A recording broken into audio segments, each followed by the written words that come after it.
Welcome to the Sportsman's Voice podcast, your inside connection to outdoor legislation. From the Beltway to policy happening your way, we're covering it all. I'm your host, Fred Bird. Join us as we explore public land access, wildlife and fisheries management, Second Amendment rights, the triumphs that shape our nation, the sports we all love, and the stories that fuel our passion for the great outdoors. This is the Sportsman's Voice podcast.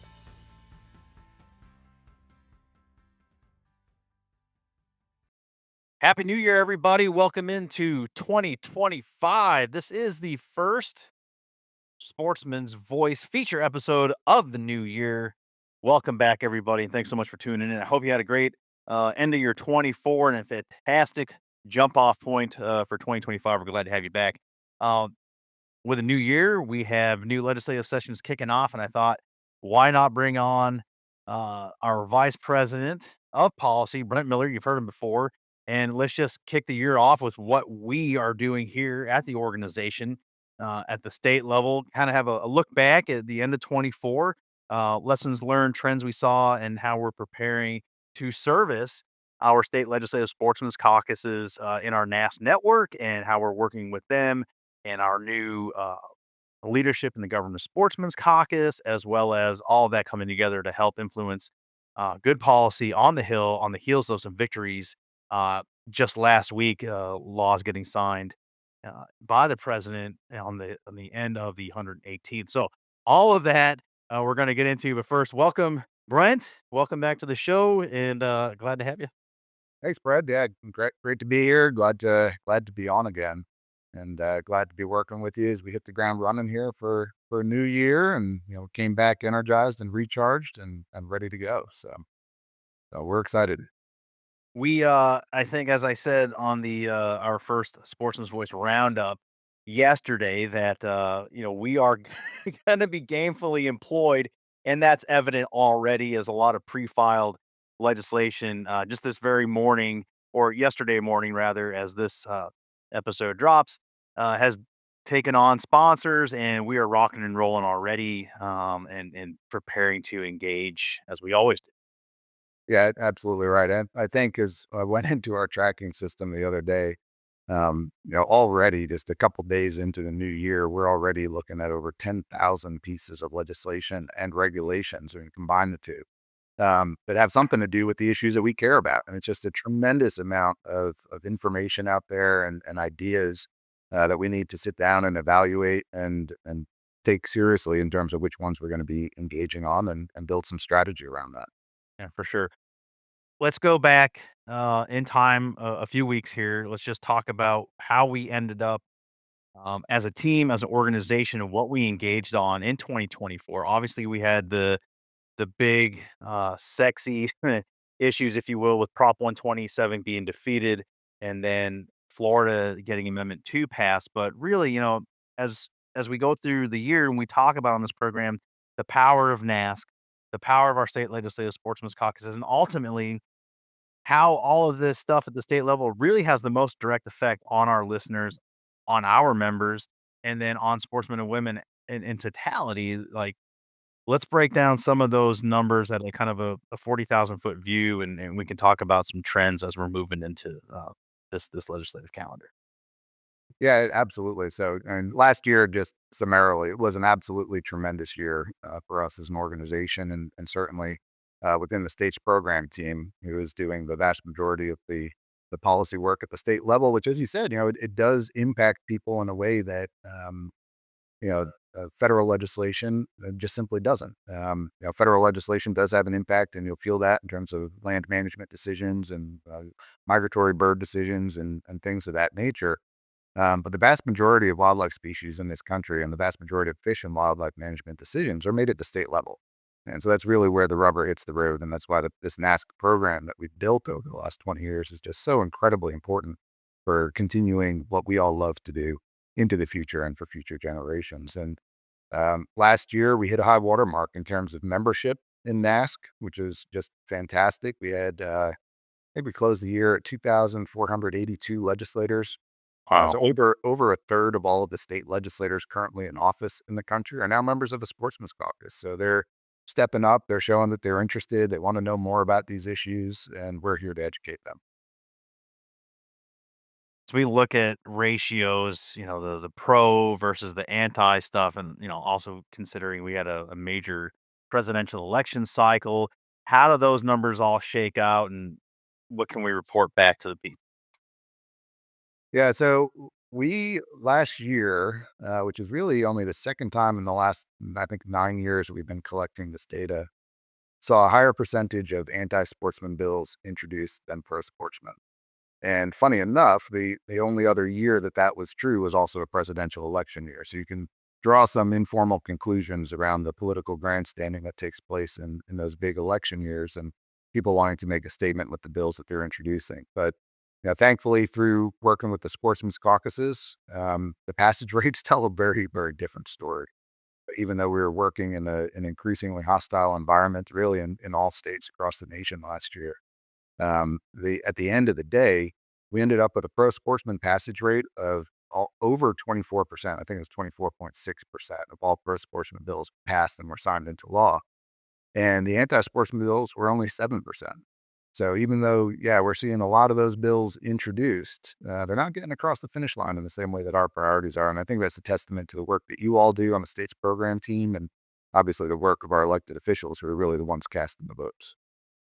And with the new election cycle comes new leadership, and want to highlight that our various groups, we are experiencing new leadership. We've had some, I dare say, legacy leadership that I don't want to say cycled out, but they retired at our NAS level. Our governor uh, chair also decided not to run again. So we have new leadership. We have new energy at the gubernatorial level, at the state level.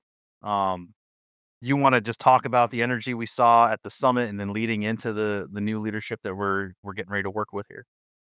Yeah, absolutely. So just looking at the summit from last year that we're talking about the annual NASC Sportsman Legislator Summit, which is a big hallmark event of the year. Your listeners have heard it before as you're ramping up to it, but really just a tremendous opportunity for state legislators to get educated on the issues that we care about as a sportsman's community. They hear from the greatest and the best minds in academia and the NGO world and industry partners about emergent issues and they get that information and can take that back to their respective states and hopefully get to work on behalf of our community in the year ahead. And so that energy was there in a big way. And, um, we saw that actually materialize in our attendance numbers this year. We shattered our attendance record. So not only are we, incredibly strong in terms of our overall membership numbers, but people are actually showing up and they're engaged. And we had over 330 people at last year's summit, and I think the previous record was 270, something like that. So significant change. That new leadership. So I can just we did cover some of this, but I didn't get into deep dive specifics on it. But at our NASC Executive Council, a couple folks that were all three of the new leadership that were on our executive council have now been voted up. Representative Jeff Wardlaw out of Arkansas is now the president. Now Senator Patrick Brennan of Vermont is our vice president, and Senator Jack Bailey of Maryland took over the secretary spot. So all new leadership in those chairs, and the Governor Sportsman's Caucus leadership, now chaired under Montana Governor Greg Gianforte. So new leadership there, and then in our CSC, familiar faces, but we did have some turnover there as well, and some new folks coming in. So certainly an exciting time. Again, coming off the heels of a almost a rally in the 118th and getting some stuff over the line, and the outgoing administration signing those in, and just this influx of fresh energy for the 119th. It's certainly an exciting time to be doing this work. Yeah, it absolutely is, and I think you hit on the fact that yeah, we have a bunch of new leaders in these positions, but I would also say that one of the benefits of how we manage these caucuses is that the programs themselves are not new to these leaders, and so they've been around a while, and they've been a part of the team as we've been building the bench throughout the year and grooming new leaders for future success. they're ready to take the reins and run with it, and we're excited to be working with them. So I want to transition that now and kind of segue over into what our workload, what our priorities look like in 2025. We kind of hit on some of the successes there during the election cycle with the ballot initiatives. Um, and through that process, I think there were significant lessons learned. Our ability for grassroots advocacy, rallying our sportsmen's community through our partners, us being CSF, being a vehicle and a conduit to deliver a lot of the star power, punch power, whatever you want to call it, and motivating the community to deliver victories where we needed them in Florida, and resoundingly beating back anti-science, emotion-driven ballot initiative in Colorado in 127. So the conversations we have and have had over the past is this kind of this frustration that's shared beyond our walls, at CSF is we're always on our heels. We're always playing defense as a community and have what since I got my first hunting license. I realized this since I was a commissioner for the state of New Hampshire fishing game. Like I've seen this in a couple different perspectives, but we're never advancing. It and especially in a lot of our challenge states, Northeast, Northwest, and it's not even and I've said this in the past, this isn't relegated to these 2 default, geographical areas. It's now moving inwards, as we saw in Colorado, as we saw in Kentucky. So these emerging trends of, attacking, boards and commissions where they have authority, to as not a direct attack, say, on hounds against bears or hounds on deer, right? These specific issues that they can create emotional, they being the anti-crowd, emotional charged arguments. Now they're circumventing those direct attacks and just kind of weaseling their way into the process, the decision making process, the regulatory process, and getting these seats. So we're seeing these things. So all this to say, we have a list of priorities that we want to champion and really just come out swinging to not be on our heels. We're gonna have those we've already kinda talked about it, this full slate of work that's happening in real time, but we also have some good stuff we can rally the community around and lead the way on, and we're doing that. Let's get into some of that, Brent, and some of this work we've already done in the past, we know is successful. We have the track record to advance this stuff, and some of it's gonna be new. Yeah, it absolutely is. And before I think we get into the specifics, I do just want to paint the picture again that, yes, we are on our heels as a community, largely playing defense. And I think the numbers speak to that in terms of our successes last year. We had 62% of the policy wins that we were able to secure at the state level came from beating back bad legislation. And so, just imagine, if you will, all the time and energy that goes in to successfully blocking all of that stuff, all the bad ideas. And if we can change that dynamic and take that same energy and apply that proactively towards things that are actually advancing us down the field, man, what a win that would be for our entire 100%. community. And so that's really kind of the framework or the mindset that we have as we think about our strategic planning for the year ahead. And this has been something that's been building for the last couple of years, but we really are leaning into it in a way that we never had as an organization before. We're doing more direct advocacy work. We're doing more direct lobbying work. We've developed a packet of model legislation. We're going to be pushing that out on our top 10 issues. But again, we engage on hundreds of issues throughout the year and really varies by states. But we have identified a core group of 10 policies that we think as an organization are absolutely essential for the long-term success of hunting and fishing in America and the continuation of our proud sporting heritage. Yeah, and it does get to some of what you talked about, some of that stuff with the boards and commissions. Yeah, I mean, that is also still a little bit of a defensive maneuver. But it has been like whack-a-mole in a couple of these states recently. And the state of New Hampshire, my home state of Vermont, that's as we've said on this show before, a bit of a perennial issue. We know that's coming down, but we're prepared for that, and we're ready for that fight. But then there's other things that, as we think about some of the success that we had at the ballot boxes, as you said, well, one of those in Colorado, that was a real challenge in terms of the ballot box biology that they were bringing to the table. And philosophically, our organization and our community as a whole is fundamentally opposed to that. Wildlife management decisions should be made by experts, not by popular vote. And it goes against our entire North American model, Indeed. frankly. And so, one of the issues that we're bringing to the table this year as part of our top 10 is to start working with states that have this ballot initiative or referenda process and change the requirements for passage on some of these issues. And some states have already tackled this. Utah, as early as 1998, I think. And we talked with Colin Schmidt on the show, actually, at the NASCs on this topic, because he's doing a lot of really good work in the legal space and building this out. He's got a law note that's coming out in the Yale Law Review coming up soon. So we look forward to seeing that. But essentially, what we're trying to do is just change the requirements for passage from a 50% threshold to two-thirds or a supermajority. Just make it a little bit harder. And in the case of Utah, it's been so successful there that since 1998, when that was originally passed, not a single challenge on fish and wildlife Mm, management issues have how made it to about the it? ballot because it's just that higher threshold, and they know going into it, man, we got a fight on our hands, and it's a tough hill to climb. And as it should be, right? I mean, this it's to an uninformed electorate, 50 plus one's not a hard get, especially when it's when you have these propaganda laden PR campaigns that go out, especially when, the trapping community always maligned. It's a pretty easy one, pretty easy punching bag to hit. Doesn't take a whole lot.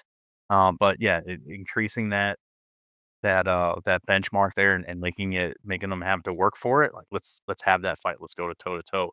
And as you just outlined, like if you look at Utah as a case study, I mean, we'll take that chance all day and put the energy into that. And if we can get that threshold passed, um, let's see what that looks like in other states. That's fantastic. Yeah, absolutely. And if we can change that in every single state and just eliminate that concern of having to deal with this ballot box biology deal, because unlike legislation, when something like that makes it to the ballot, the amount of energy and resources that our Yeah. community has to spend to beat it back, I mean, that this campaign was in Colorado in the millions of dollars. And that certainly wasn't all CSF, but the community as a whole, it was a multi-million dollar effort to beat that back. And so if we can just keep it off the ballot in the first place, man, what a win that is.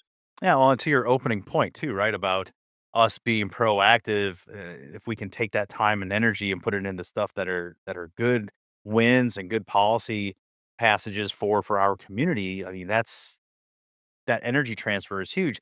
Same thing here. If we can just avoid expending energy and resources on these foolish ballot initiatives that are trying to circumvent the North American model and science-based wildlife management. Imagine what we could do with those resources. Imagine what we could do with that energy being proactive and improving an already great model. And then, we look at the deficiencies in our space, especially when it comes to hunting retainment, not even recruiting, just the retaining. Our numbers continue to go down. And what does that look like going forward in our funding model? So, I mean, again, all the different things I'm saying here, the different buckets I'm tapping into, but ultimately goes to one big one that we're wasting money and time on stuff we ought not be doing. Let's try to fix it where we can right away. And then if we got to have those battles, have them and make them work for it. Yeah, absolutely. I think that really feeds into one of the other big top 10 that we're putting out this year, and we're getting real serious about, and that's wildlife councils for public education. Because the whole concept with the wildlife council, and there's only two in the country. It's in Colorado and in Michigan, but the whole idea is it's a dedicated marketing effort. It's tied to the state agency. They work with the state agency, but it's not a part of the state agency. It's a group that are appointed either by the governor or by some other mechanism, sometimes the director of conservation or the director of the State Fish and Wildlife Agency. But this group is pulled together to work with a marketing firm to actually put out messaging to just educate the public on the value of hunting and fishing that they may not be aware of. The conservation funding value, the social cultural aspects of it, the economic aspects of it, to really just tell the story of the role of hunting and fishing in conservation in this country and the benefits that they are receiving, whether they're aware of it or not. And so These creeks can be very, very targeted. It's all data based and research driven, and they look at specific zip codes and blocks in terms of what messages are going to move the needle for those specific individuals. And they get that detailed, as Michigan has recently. And they have been shown to be very successful. As we look at this overall nationwide decline in public support for hunting and fishing that our friend Mark Duda has come up with in his research, and we talked about on this show before. Michigan was one of the only states in that last analysis Right. that didn't follow that same trend, and that's because they have this wildlife council that's actively working in the other direction. And we also saw benefits of it in Colorado, with this Prop 127 campaign. The Wildlife Council in Colorado wasn't allowed to specifically talk about the ballot initiative or to express an opinion on it in any fashion, but they were able to run a similar campaign that talked about the value of science-based fish and wildlife management. And so that working in concert with the more aggressive campaign headed up by our friend Dan Gates and Mark Truax at Pac West. It was really an effective 1-2 punch. I think it's important to really hammer home with wildlife councils for public education the difference. Even though you kind of laid it out, people still hear it and they get lost in the weeds on it. And a wildlife council is completely different than an advisory council. So this isn't a group of your local fishing game clubs getting together with some of the volunteer nonprofits that you may be a part of. Everyone getting together and putting a list of priorities together. This is got nothing to do with them at all. This is a very professionally organized, funded organization, as you said, working with the governor's office, administration, director of your fish and wildlife agency, and going to the 80% we're always talking about, the people that have no idea what a tree stand is, what a bird dog is, whatever you want to say. Those are the people these people are working with, and they're not even coming to us. They're not talking to the they're not preaching to the choir. We're going outside the choir and trying to bring other people into the fold, or at least make them could stay just cool with who we are, what we do, and not change the status quo. Yeah, that's exactly right. Yeah, we as a community, we're never going to be a majority in this country, nor do I think our fish and wildlife resources or our public lands could support it if we were. Hmm. So it is foundationally important to maintain the support of those who don't participate, but who are maybe perhaps apathetic to it. So let's get them to the active supporters. And that's what both of these wildlife councils do. And ideally, at the end of the day, I'd love to see these in all 50 states. And that would make our job easier on a number of uh, uh, anti-sportsman elected officials would be less likely to get elected if they're running on an animal rights campaign and the public's already been educated on the value of hunting and fishing. And that makes our job easier in the legislature. It makes our job easier at the ballot box. It's something that I view as one of the top issues we as a community can be working on. You would think that with so much public opinion out there as it concerns science influence on other policy matters, especially in public education, right? Um, where the kids are brought up and to understand the importance of whatever science is available is the best science is if it's bearing out as it pertains to a myriad of things. But when it comes to this community, for whatever reason, that science gets excluded, and just getting that education across to the masses, to the general public, of this is all by prescription, that these people go to school and they go for their undergrad and their post, and you have some very smart people out there that have put a whole lot of their life into this. And we ought to listen to them, those that understand how this all works together, and not with the preservationist mindset. I think we get that part out there via these wildlife councils for public education. That is a huge step in the right direction in that public advocacy and just getting that story told. I think you get a lot of people to sign on to that real easy. Yeah, I would hope so. And I think you hit on, I was kind of chuckling there for a minute, just thinking, I'd never walk into my doctor's office with a post grad degree and tell him that, he doesn't know what he's doing and I know better. But when it comes to fish and wildlife management, man, people have no problem doing that to our Yeah, PEDs that are at our state fish and wildlife agencies. People know better, even if they haven't been trained, and that's right. obviously they don't. 100%. Well, it's a good segue talking about public education because we're looking to do just that and bring hunter ed and the science into the school. You want to talk about that? Yeah, absolutely. Yeah, we think it's just a natural pathway for individuals. We recognize that not everybody comes from a hunting and fishing family. Statistically, very few people in our population do. But that's not to say that there's not an interest out there. And so, what we're looking to do with this is just make sure that schools have the ability to offer hunter ed as an elective, whether that's part of their actual curriculum or as an after school activity, but just making it available to the next generation so that if they do have an interest, it's there for them. And it just reduces a barrier for entry. Now, and part of that, I think people their hackles go up like, "Oh, we can't have weapons in school," or "I how dare you want to do this during the school day?" And some of what we're working with our policymakers on is it doesn't have to fit one certain cookie cutter mold. This can all be accomplished very creatively outside of the school. You said as an extracurricular, not bringing um, firearms or archery equipment into the school. You can still achieve what you're trying to achieve without having them physically on campus. So there's a lot of good opportunity with that, and again, people that are buying into this and seeing it as a positive and not being defensive about it, you can get pretty creative pretty quick and really execute something awesome in your local Yeah, yeah, communities. absolutely. And I think on the firearm piece, as I look at the states that have done this or something similar to it, the majority of them don't actually allow firearms on school campuses. They don't authorize that. I have some states that are extremely pro-gun. Arkansas, for example, they actually have it written into their legislation that firearms are allowed as part of their curriculum. But that's not a good fit for all states. We'd rather get something done so that we can at least get the classroom portion of the hunter ed program done in a way that's very accessible to the next generation.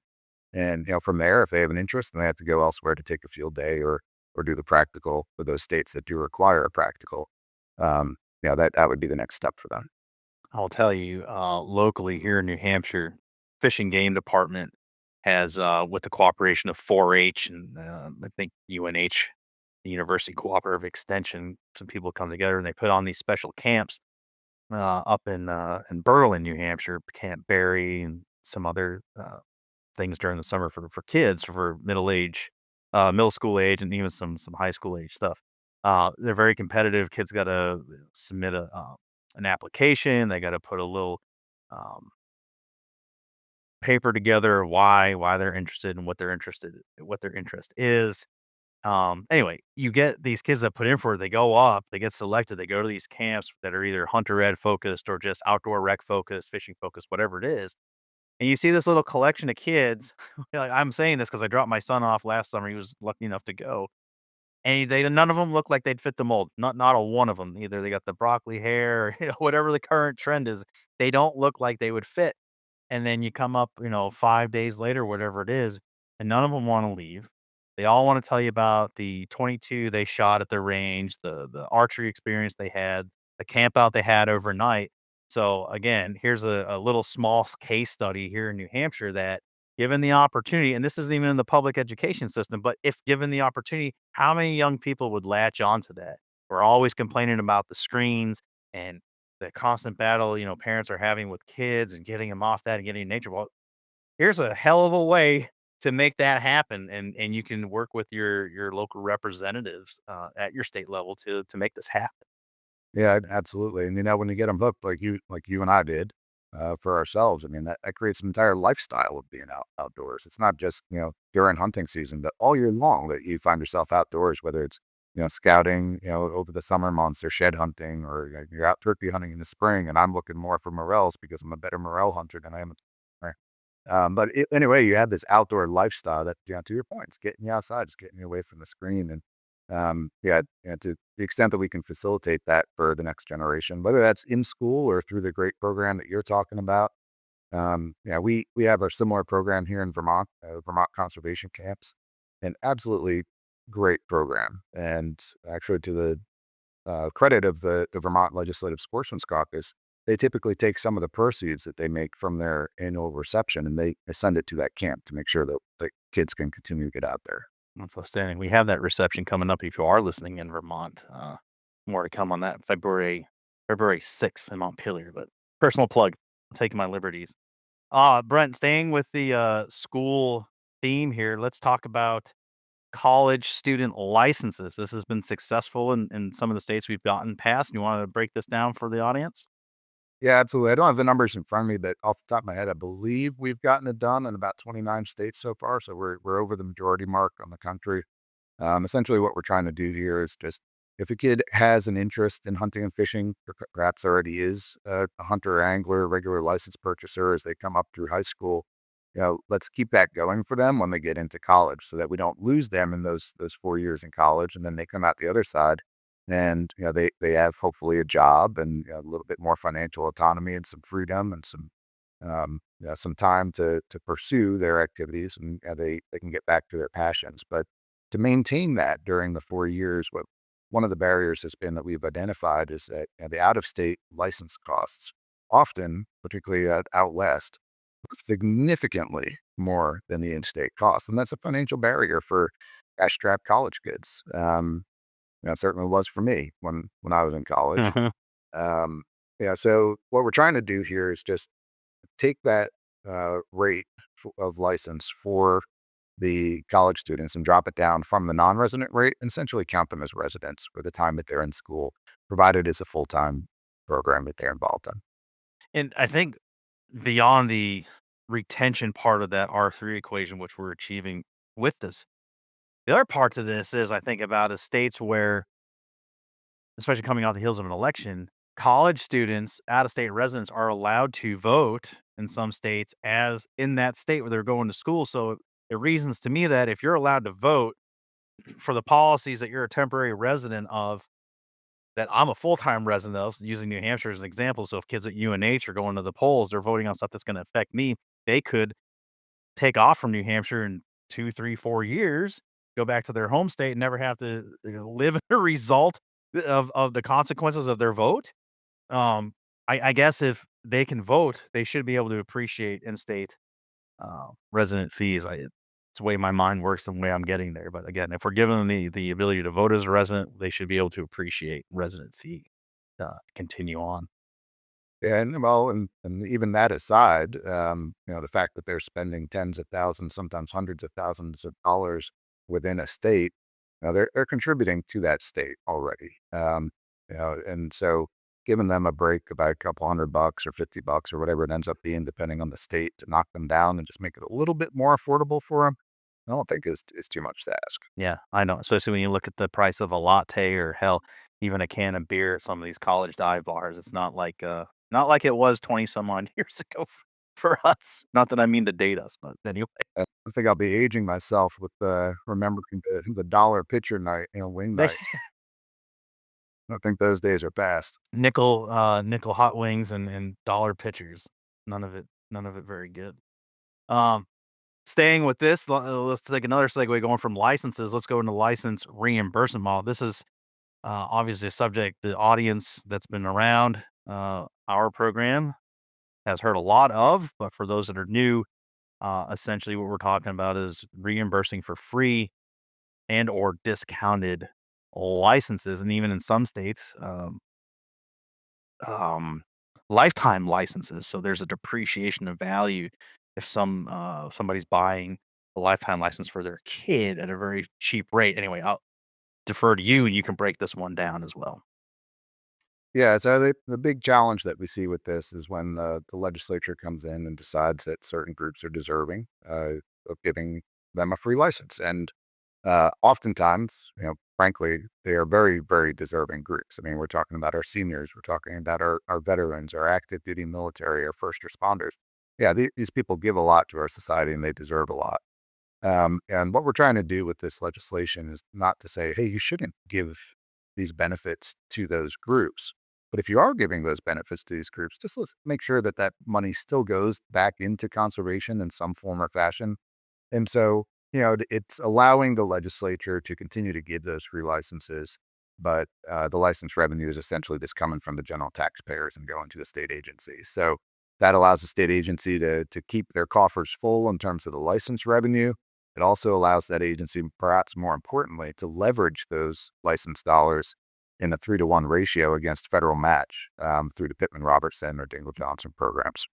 So I can tell you my dad came to me over the holiday break because he's advancing in age and has been very much looking forward to his free clamming and fishing license, and he started kinda reading me the riot act. "What do you mean I want my license, I want my free license," and I had to school the old man a little bit. "Listen, this isn't a terribly bad thing, it's a good thing you're putting into the pot still in a couple more years," but, anyway, people have a hard time understanding there's a sense of, I'm owed this or entitlement, but again, getting back to wildlife councils and that education piece, understanding how all of this works symbiotically and the funding mechanism, like without those, without your licensed dollars being appreciated, I mean, it's a lot of our smaller agencies are struggling, coming up in the upside down on their financial balance sheets. If they can't survive as an agency and deliver their mission, who does it? If they go away, who absorbs those? How does that all get divvied up amongst the other state agencies? We certainly don't want that. So, your little $35 fishing license is critical, so if you're not getting that replaced for your free license that you're owed, I don't know, it's how much do you have into it? That's how I think about it. Yep, no, exactly. And so your $35 license though, when you think about the federal match dollars that, that what's that become 100 do the math, 140, Yeah. 130. Um, yeah, 140. Sorry, my math isn't working today. But anyway, so yeah, we're not talking about the $35 license. We're talking about the license plus that match dollars. I mean, you start extrapolating that against, everybody who's eligible for each of those individual licenses that the legislature has carved out. And that number in some instances can become quite large. And yeah, I think the funding question on the state agencies is a much larger conversation. I think there's a lot of aspects to that in terms of, participation numbers overall, and that's, the importance of the R3 movement, just changing demographics of the state. There's ongoing conversations about non-endemics or, non-hunters and anglers paying into the system and whether that's right or wrong. And there's some very strong opinions on that. And so we're not going to solve all of that with this one particular issue, but this is something that's actionable that we can take that Yep. step and have a measurable impact Yep. on to the extent that we can make that improvement. Let's do it. Yep. Exactly right. Man, I feel like we've covered quite a bit here in just under 40 minutes. We still have a little bit to go here, so, um, moving on here, keeping myself in order. We touched on the sanctity of state fish and wildlife agencies, in the beginning of the program here in our discussion. Let's just talk about that. I mean, as a policy, but kind of feels like more of a trend, a perennial emerging trend. Well, not emerging, it's here. Mhm. Yeah, so this goes back to those issues that we were talking about at the start of the program in Vermont, New Hampshire, and it's claim was it like I said, whack-a-mole on them. We know that they're coming down the road. We know that there's ongoing conversations in Kentucky. We're expecting that to pop back up this year, where they're looking to roll the state fish and wildlife agency under the ag department. And then there's also challenges in the Midwest and West. There were some very concerted efforts last year to change, well, essentially to abolish the entire Kansas Commission and create a new structure and very different appointment processes also that would open it up to some extreme partisan politics having an impact on who's actually sitting on that commission. Um, and Kansas isn't alone. And we look at the issues in Colorado with some of the people that have been seated on that council in Washington, and Yeah. so the list goes on. This is an important issue for our community to think about and to take very seriously and hold the line if we can. And this one, it's not like we can come out as a organization with model legislation and present it to our legislative sportsmen's caucuses in the state houses. What we can do though is work with our communities and the community. If you're listening to this or you see that we're engaging or even a bill pops up, if you're tracking bills and you're that into it, is to engage on it and that public education part. You start seeing someone looking to change the qualifications to be a board member, commissioner member. Again, in states where there's authority with those seats, it's super important for the public to engage and show up to those public hearings and give their own testimony if they're willing. It doesn't just have to be people in suits like us. Um, just take the time off of work and show up and say that this is a bad idea and had your voice be recorded and those add up, and it's vitally important, and that's a big part of how we push back on this. Yeah, absolutely. And just to underscore again, I mean, the work that our state fish and wildlife agencies are doing out in the field, I mean, it's what allows us to get out there and pursue these species. And the partnership between them and the sportsman's community, and ultimately the Fish and Wildlife Service, who's managing those Pittman Robertson dollars and Johnson dollars. Um, this commission question is a part of that overall framework that has been tremendously successful. I mean, in America and in North America overall, we're held up as the conservation model to emulate for the rest of the world with good reason. We've been incredibly successful in rebounding populations and white-tailed deer. But they were down to 100,000 individuals. We're over 30 million today. The turkeys, the duck, and everything that has a hunting value attached to it has seen incredible improvements over the last century. And that's because of the work of our state fish and wildlife agencies in partnership with us as a community who are ultimately paying for them to do that work. Couple more here to touch on. No segue here, no clever segue from me here on this, just an opportunity, and that is a couple things. So advancing technologies and recognizing the ability to utilize them. Um, Air guns, arrow shooting air guns, some advances in muzzle loading technology and delivery systems. Um, this stuff doesn't need to sit on the shelf. It's important for us to recognize the efficacy and efficacy of these advancements in technology and how they can be utilized in the field and updating legislation and regs to allow for them. I think the important part here was as it pertains to the air guns and arrow shooting guns where they're going to be permitted is accounting for those PR dollars because at present most of them aren't put through um, that excise tax system that we agreed to almost 100 years ago. And there's your segue. Conservation funding, absolutely. Yes, there it is. Set that one up. Yeah, yeah. Oh, very good. Yeah, so that is an important issue. And I've shot these things before. They're fun to shoot. Absolutely, and they do make it easier for people who are maybe smaller in stature or physically challenged in some way. But even for the general hunting community, Mhm. they're just fun. Um, and it's a new technology and a new challenge, and all of that is really good. But as you hit on, they don't pay into Pittman Robertson funding at all, unlike every other method of take that's Mhm. currently authorized. Your firearms, your archery tackle, your muzzle loaders. And so that's a real issue just from a philosophical perspective. Should we be allowing a method of take a field that isn't paying into the conservation funding system in the same way that all the other methods of take are? Are people going to choose to purchase this new technology that's not paying into funding as opposed to purchasing a new firearm that would be paying into funding? And so our way around that right now, I mean, we're not going to be able to get the change done at the federal level in any foreseeable future. But at the state level, we can take action immediately. And that's really just because at the federal level, sometimes these bills take multiple Congresses to actually get done. So it's a longer runway that we have that we're looking at, not that we're not focused on it. But at the state level, this is something we can do in a single legislative session. We can go in and we can work with our caucuses and we can work with the state agency and come up with a dollar value and essentially put into statute that if you're going to take these methods of take a field, that you have to pay for a stamp, a $20 stamp or whatever it is. And other states have done this on other methods of take as Mhm. well. I mean, I go down to Virginia, I got to pay for, my archery stamp is separate from my muzzleloader stamp. Right. And my rifle tags come with my general license. And so it's not that this is a new framework; it's just never been applied to this new emergent technology. Except for a couple of states, we've gotten it done in Oklahoma and Utah so far. So we're going to be working in a bunch more.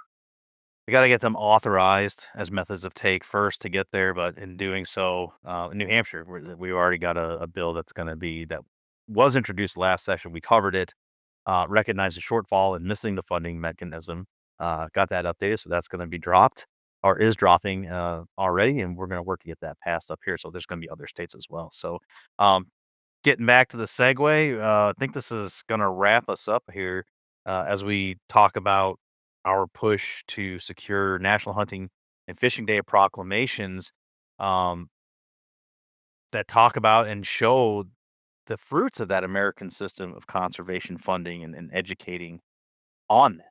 Yep, absolutely. I think before we get there, though, I do just want to hit back on the method of take for one more second, just to underscore, of course, the fire stick muzzle loaders that we're also pushing. Yes. Yeah, that is it's a really cool new technology in the muzzle loading industry. Yeah, you're still loading your bullet through the muzzle, but basically everything else goes through your breech, and it provides a level of consistency in your powder charges.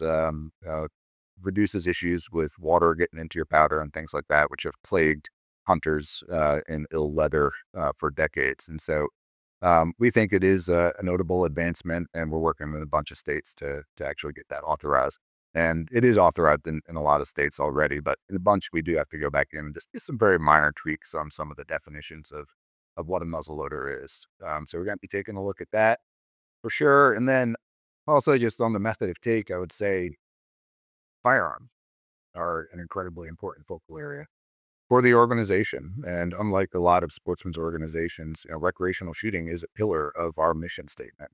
Hunting, fishing, recreational shooting, trapping as the four big buckets for our sportsmen's activities. And so we do spend a considerable amount of time focused on firearms issues. Last year alone, over 20% of the bills that we engaged on had to do with firearms. Mm. And many of those were anti, the modern sporting rifle bans, the standard capacity magazine bans, even attempts to ban suppressors in a couple of Yeah. states. So it's a lot of playing defense on that stuff, but it's an incredibly important body of work for us as an organization. Um, but also, when you think about the importance of firearms, I mean, most of our conservation dollars that we've been talking about in Pittman Robertson, that is driven by firearm sales and ammunition that's attached to those. And so maintaining access to those methods of take, and maintaining access to firearms and ammunition generally, whether you're using them for as a method of take or just going to the range, all of that's feeding into conservation funding, and it's really important. So, did just want to hit that quickly. Yeah, then that goes, I think, back to the ASCF and American System of Conservation Funding resolutions that we're going to be pushing this year. We're really just trying to tell the story. This year is the 75th anniversary of the Dingle Johnson Wallet Burrow Act, which is the fisheries equivalent to the Pittman Robertson Act on the hunting side. So it's all your fishing tackle, it's your motorboat fuel, and things like that that are going into that funding mechanism. So it's the 75th anniversary year. We feel that's cause for celebration with the impact that that program's had. So we've got some language that we're going to be pushing to hopefully get states to adopt some resolutions on that, just bring some awareness to that. And then on the governor's side, yeah, we're going to keep pushing these National Hunting and Fishing Day proclamations. And that speaks to the funding, but it also just speaks to the cultural and social Mhm. importance of hunting and fishing in the state. It speaks to the economics. I mean, it's really a much broader than the conservation funding, but obviously that is a key component of it.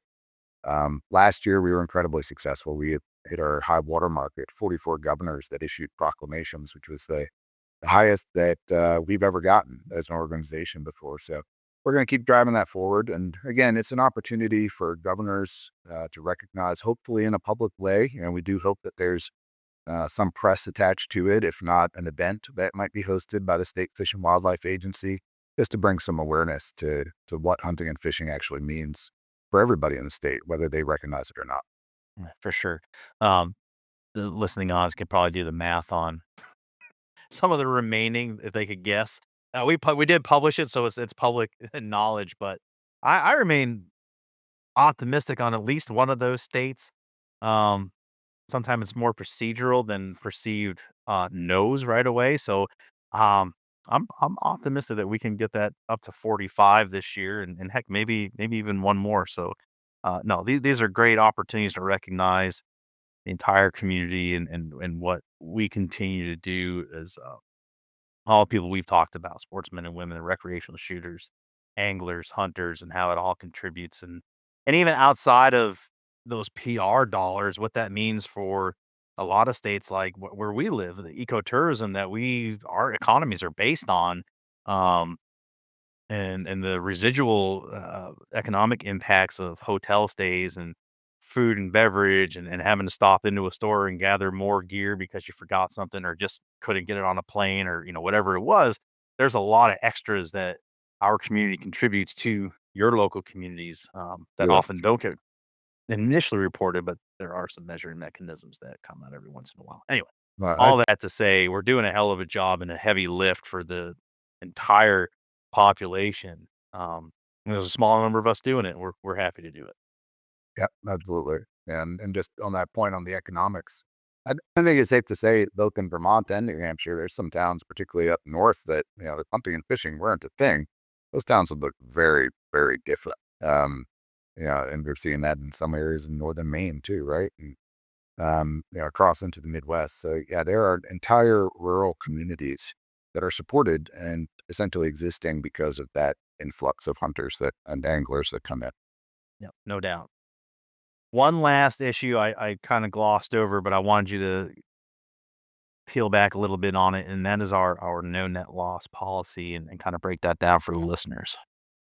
Yeah, absolutely. So this is something that we've been working on for a couple decades now, and we're not alone. There's many other organizations that have worked on this as well. We're elevating it a little bit this year for a couple of reasons. One, there's still a bunch of states that don't have it, and two, a lot of the states that have done it previously did it a fair amount of time ago. So their statutes are a bit outdated. And essentially, what no net loss does is it just makes sure that whatever the total acreage that is available for hunting and fishing access in the state in terms of state-owned lands, it gets set as a baseline, not to go under. Uh, And so it puts a requirement onto the state that if they're going to do a land sale or change the access requirements or allowances on a particular parcel, that they have to find a new parcel of the same or greater acreage with the same conservation and recreation value to bring into their land holding. So again, this maintains that continuity of the total number of acres that are available. And why it's an issue in some states that have done this, a couple decades ago, that states have added additional lands to land holdings. And so, we do have some states out there with tens of thousands, if not hundreds of thousands of acres of land that are currently open for hunting and fishing access that are not protected by the existing statutes that they already have on the books. So it's a very simple change. Let's go in there and let's update that baseline year so that we reset the acreage count to what it is currently. And a couple years ago, we did this in Georgia. We rolled 200,000 acres of land into permanent protections for hunting and fishing access. So it's a very simple change that can have a profound impact. yeah, and in a day and age where there's competing philosophies and the community kind of beats up on itself as it pertains to available access. This is one way to at least shore up a minimum, right? And Mhm. make sure that there's a minimum amount of space available to people. So worth championing when it's available at your state level for sure. Yep, I think we absolutely. hit on them all, Brent. Close it out here with just speaking about NASC. We started off talking about it, but really an opportunity for you, someone that's been there since almost the beginning and really building this NACS network, this body of legislators. Again, you said it, I think at the top, over a third of the legislators in the entire country are a part of it, and how it helps advance things we just talked about. Yeah, absolutely. Well, I wish I could claim credit for being there at the beginning. I unfortunately can't. I came in a few years after it was stood up, and you know, but that honor belongs to our president, Jeff Crane, for bringing that together and organizing it back in 2004. And I came to the organization in 2010, so it's been my honor and privilege to be along for most of the ride and really see this thing grow. Not only the The program has grown, as we've talked about, with our record-setting year for legislators and total attendees at the NASC Summit, record-setting membership year. We had another year where we advanced 200 plus policy victories through the NASC network, which is our seventh year in a row of doing it, which I think speaks volume to the success in terms of the actual impact that this program's having. Um, but yeah, I don't think we're done yet. We're going to continue to look for ways to strengthen this. We're going to keep building the ranks. Again, as I said, really the whole point of this conversation is we're getting proactive and we're approaching our policy work with this group in a way that we never have before. So I think the future is bright. I think the future for hunting and fishing in America is bright, and I think the NASC program has a huge role to play in that. 100%.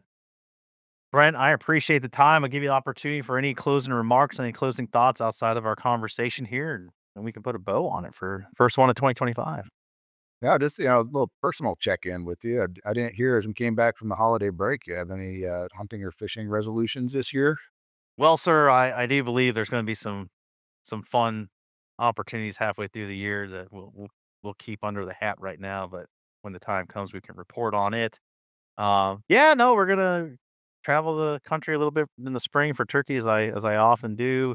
Some of our team members probably get together, have a little team huddle somewhere in the Northeast, um, and just kind of work on some of those goals. My lofty goal of 49 states for the 49 state Super Slam. But I mean, before I get there, I guess I got to find my way to Florida. So that might happen here in quick hurry because I got to finish my slam, my silly slam of getting me my osteo. This is what we do as hunters. We especially turkey hunters, we gotta find a way to keep things competitive. Oh, we do, and I hope we can find some time to get a field this spring. Yeah, so No we doubt. Well, the river. uh, I think we talked about it during the NAS summit, but, um, I put together a Northern New England turkey tour, so we're gonna be in Vermont, and Senator Brennan has donated his time once again. Outgoing Representative Jeff Goley, who was our NASC president for a number of years, um, emeritus is staying on to guide turkeys in New Hampshire. So we got Mark Duda is going to join us. So we're going to put together a pretty cool show. I did tease that, so that's not new information, but we're going to have a special turkey camp episode with Mark. We're gonna get into a whole bunch of stuff and probably Brent finds his way to at least a Vermont turkey camp in the mighty hills of western mid Vermont. Yeah, I may happen to know the address for that turkey. Well, I find me crashing in on that one. So, Looking forward to it. Certainly looking forward to warmer weather because I'm already the Christmas has come and gone and I'm over it. So it's time to start turkey hunting. I hear you. Yep. All right. Very good. Well, Brent, I appreciate your time, your leadership, your contributions, and kicking us off right in 2025. We're going to have a lot to report on. Do you continue to tune in every Wednesday for the Sportsman's Voice Roundup? There will be no shortage of items to discuss, at least for the next 6 months as we go through the legislative session that is 2025. Looking forward to it, Brent. I will be in touch very soon. Thanks so much for your time, and I'll return you to your day. Thanks as always. Appreciate it, Fred. All right, my thanks again to Brent for joining us, going through a good forecast for 2025. Exciting work ahead. It's certainly exciting, and if you didn't pick up on the enthusiasm, like to be able to go proactive on some of this stuff, where again we've just always felt like or been on our heels, depending on where you live. I feel like it's a victory in and of itself. Let's have some real victories, but the fact that we are in a place where we can do this and we've just continue to build and build out over the years and to get to a place where yeah we're going on offense and we're going to empower our community and work with our partners and work with our leaders on our state legislative sportsmen's caucuses hard charge build off of proven bipartisan opportunities down at the federal level. Let's just keep going, man. I love the energy. I love the ability to start bringing stuff on behalf of our community, so it's certainly exciting. We did get to look back a little bit at 2024 and use that, as a catalyst, some great victories with that. I did wanna let you guys know to be on the lookout for our upcoming, outdoor heritage report, for a complete look back at 2024. That CSF product will be coming out. Um in the coming weeks. So do keep your eyes out for that. Great product there and a whole lot of good information. Thank you for tuning in. Back to regularly scheduled programming here in the new year. So we will do this again in 2 weeks. I think, as I said on the roundup yesterday, if you tuned in, lots of great stuff already scheduled out. Some great events that we'll be covering in the coming weeks and bringing you sound from that, from our new leadership, up and down the organization, from partners, covering a whole bunch of different topics going forward. I mean, I got us pretty well scheduled all the way through the middle of the year. So some good stuff to come. And I hope you're looking forward to it. You enjoyed what you heard last year, a lot of the same, and then more as well. So thanks for making us a part of your day. Really appreciate it. No housekeeping as far as I can think of. We're just at it. We're just working. So um again, your likes, your follows, your subscriptions, all that, it's all free. If you just take the few seconds to do it, it makes a huge difference. It's a drum I'm going to continue to beat because so much of this stuff is done organically. It's done through you guys helping promote this. So it is free. You get what you pay for here, but um, if you like it, you can help. You can help put it out there just by giving back a little to the product, to the program, just by simply hitting 5 stars, follow, subscribe, all that. Same message in the out, but it's important to keep beating on that drum. So thank you for those who have already accomplished that. All right, that's it. We're going to get out of here. As always, CSF is your inside connection to outdoor legislation. We will see you all in 2 weeks for a feature. Next week, Wednesday, as always, Sportsman's Voice Roundup, bringing you the news from conservation world all across the country. We'll see you later on. So long. Thanks for joining us on this edition of the Sportsman's Voice podcast. Ladies and gentlemen, your support is crucial, and you can help us out right now by leaving a review, filling in those 5 stars where available, sharing this episode with friends and family, and engaging with us socially. CSF can be found on Facebook, Instagram, and X, formerly known as Twitter. Together, we can protect the outdoor sports we love and continue to keep you informed wherever you are. That's it for this week. Until next time, we'll see you later.